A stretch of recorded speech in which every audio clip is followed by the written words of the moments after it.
कल जेल में भी कोरोना वायरस की तीसरी लहर शिद्दत इख्तियार कर गई है।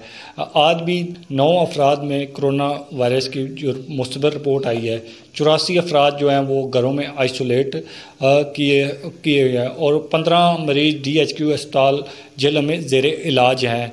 इसके अलावा जो यहाँ जेल में मवाद की तादाद है वो तकरीबन 45 है और कोरोना वायरस से जो जेल की में टोटल तादाद है वो अब तक 1644 हो चुकी है।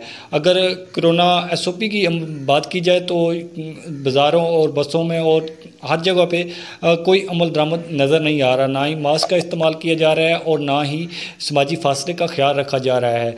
और जेल इंतज़ामिया ने भी ताजरों के लिए जो SOP है वो जारी कर दी है। उसके मुताबिक जो दुकानें हैं वो सुबह 9 बजे खुलेंगी और शाम 5 बजे बंद होगी। और कोरोना वैक्सीन लगवाने के लिए जेल में 3 सेंटर जो हैं वो कायम किए गए हैं, जिसमें अब तक 900 से ज़ायद जो 60 साल से ज़ायद की उम्र के अफराद हैं उन्होंने वैक्सीन जो है वो लगवा ली है। जी।